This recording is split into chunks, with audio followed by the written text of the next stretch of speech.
ਕੁਹਾੜ ਸਾਹਿਬ ਕਿਵੇਂ ਦੇਖਦੇ ਹੋ ਕਿ ਜਿੱਥੇ ਇੱਕ ਪਾਸੇ ਕਿਸਾਨਾਂ ਦੀਆਂ ਜਾਨਾਂ ਜਾ ਰਹੀਆਂ ਤੇ ਕਿਸਾਨ ਸੰਘਰਸ਼ ਦੇ ਰਾਹ ਤੇ ਨੇ, ਤਾਂ ਉਧਰ ਹਰਿਆਣਾ ਦੇ ਜਿਹੜੇ ਸੀਐਮ ਨੇ ਨਾਇਬ ਸੈਣੀ, ਉਹਨਾਂ ਵੱਲੋਂ ਉਪਦਰਵੀ ਜਿਹੜਾ ਬਿਆਨ ਵਰਤਿਆ ਗਿਆ किसानों के लिए।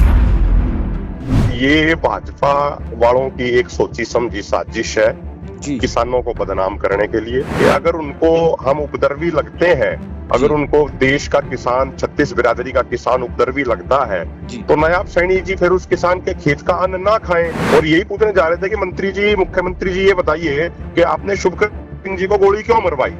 भाई या तो उसका गुनाह बताओ, क्या गुनाह है उसका, और अगर गुनाह नहीं किया था उस नौजवान ने तो जो निहत्था और निर्दोष नौजवान था उसको जानबूझ के जो हरियाणा सरकार द्वारा गोली मरवाई गई, वो क्यों मरवाई गई हम पूछना चाहते हैं, हम जानना चाहते हैं। किसानों का कर्जा तो माफ नहीं करते, आप कहते हो बजट कमजोर हो जाएगा, बजट में पैसे नहीं रहेंगे, बजट गड़बड़ा जाएगा, लेकिन आपकी सरकार ने संसद में स्वीकार किया कि 2014 से 2022 तक बड़े बड़े कॉर्पोरेट घरानों का 14,56,226 करोड़ रुपए का कर्जा माफ कर दिया। मंत्री जी आप ये बताओ दिल्ली क्यों नहीं जाने दिया?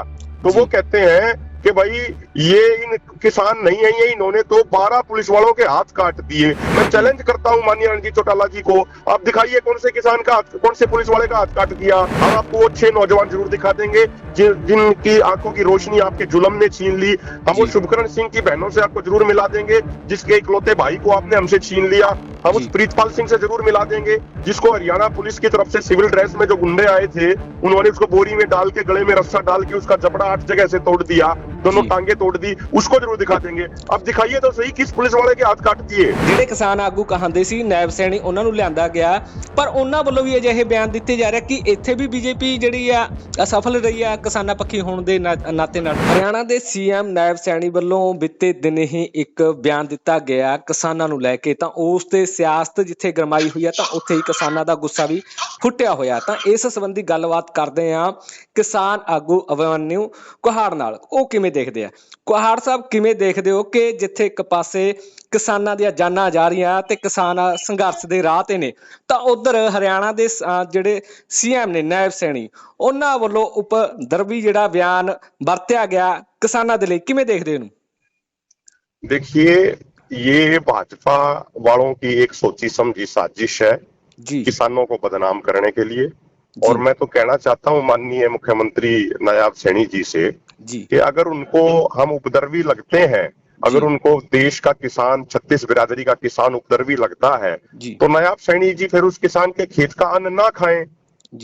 फिर उसके खेत में जो अनाज पैदा होता है, उससे जो भोजन बनता है, उस भोजन को वो ना खाएं। फिर वो क्यों खा रहे हैं? अगर भाई उपद्रवियों का तो खेत का नहीं खाना चाहिए ना उनको। ये क्या है? देखिए तो ये उन्होंने बयान दिया, ये फतेहाबाद के रतिया में दिया। वहां पे हमारे किसान नेता जरनैल सिंह चहल जी के नेतृत्व में सैकड़ों किसान शांतिपूर्ण तरीके से उनसे सवाल पूछने जा रहे थे, और यही पूछने जा रहे थे कि मंत्री जी, मुख्यमंत्री जी, ये बताइए कि आपने शुभकर सिंह जी को गोली क्यों मरवाई? भाई या तो उसका गुनाह बताओ, क्या गुनाह है उसका, और अगर गुनाह नहीं किया था उस नौजवान ने तो जो निहत्था और निर्दोष नौजवान था उसको जानबूझ के जो हरियाणा सरकार द्वारा गोली मरवाई गई, वो क्यों मरवाई गई हम पूछना चाहते हैं, हम जानना चाहते हैं। हम ये जानना चाह रहे हैं कि 2011-12 में जो माननीय प्रधानमंत्री मोदी जी ने मुख्यमंत्री के पद पे रहते हुए जो सिफारिश करी थी कि भाई एमएसपी पे गारंटी का कानून होना चाहिए, 2014 से 2024 तक वो प्रधानमंत्री की कुर्सी पर रहे, तो उन्होंने वो कानून क्यों नहीं बनाया हम ये पूछना चाहते हैं। हम ये पूछना चाहते हैं कि आप किसानों का कर्जा तो माफ नहीं करते, आप कहते हो बजट कमजोर हो जाएगा, बजट में पैसे नहीं रहेंगे, बजट गड़बड़ा जाएगा, लेकिन आपकी सरकार ने संसद में स्वीकार किया कि 2014 से 2022 तक बड़े बड़े कॉर्पोरेट घरानों का 14,56,226 करोड़ रुपए का कर्जा माफ कर दिया। और अब आप देखिए ये गांव गांव में जब जा रहे हैं भाजपा या उनकी सहयोगी पार्टी जजपा वाले, तो लोग इनका विरोध कर रहे हैं, लोग इनसे सवाल जवाब कर रहे हैं, तो उन सवालों का इनके पास जवाब नहीं है। इसलिए एक ये सोची समझी रणनीति के तहत किसानों को बदनाम करने का प्रयास कर रहे हैं। एक इनके जो हिसार से लोकसभा सांसद है रणजीत चौटाला, उन्होंने कहा कि जब एक किसान ने, एक श्यामसुख गांव के किसान अमित ने जब उनसे सवाल पूछे, बड़े शांतिमय तरीके से सवाल पूछे कि भाई मंत्री जी आप ये बताओ दिल्ली क्यों नहीं जाने दिया, तो वो कहते हैं कि भाई ये इन किसान नहीं है, ये इन्होंने तो 12 पुलिस वालों के हाथ काट दिए। ये एक जो हरियाणा के जेल मंत्री रहे रणजीत चौटाला और जो अब हिसार से इनके लोकसभा के उम्मीदवार है वो कह रहे हैं। मैं चैलेंज करता हूं माननीय रणजीत चौटाला जी को, आप दिखाइए कौन से किसान का हाथ, कौन से पुलिस वाले का हाथ काट दिया, तो दिखाइए तो सही, आप सबूत तो दीजिए कि किसका हाथ काट दिया। ये गैर जरूरी बातें, वाहियात की बातें नहीं बोलनी चाहिए। हाँ, हम जरूर दिखा देंगे वो 400 नौजवान लड़के पंजाब हरियाणा के जिनको आपने पैलेट से छर्रे मारे, हम आपको वो 6 नौजवान जरूर दिखा देंगे जिनकी आंखों की रोशनी आपके जुल्म ने छीन ली। हम वो शुभकरण सिंह की बहनों से आपको जरूर मिला देंगे जिसके इकलौते भाई को आपने हमसे छीन लिया। हम उस प्रीतपाल सिंह से जरूर मिला देंगे जिसको हरियाणा पुलिस की तरफ से सिविल ड्रेस में जो गुंडे आए थे उन्होंने उसको बोरी में डाल के, गले में रस्सा डाल के उसका जबड़ा 8 जगह से तोड़ दिया, दोनों टांगे तोड़ दी, उसको जरूर दिखा देंगे। अब दिखाइए तो सही किस पुलिस वाले के हाथ काट दिए।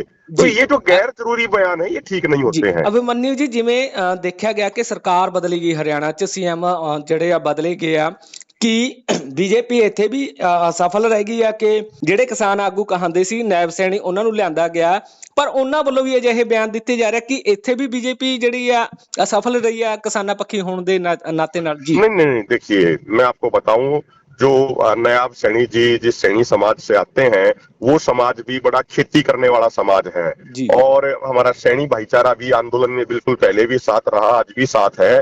तो ये अगर ऐसा सोच रहे हैं ना कि भाई इस जाति का बदल के हम उस जाति का लगा देंगे, इससे इनका विरोध कम हो जाएगा, तो ये इनकी गलतफहमी है। किसानों में इनका विरोध है, 36 बिरादरी इनका विरोध कर रही है, सारा किसान मजदूर भाईचारा एकजुट है, की बातों में किसी भी तरीके से नहीं आएगा।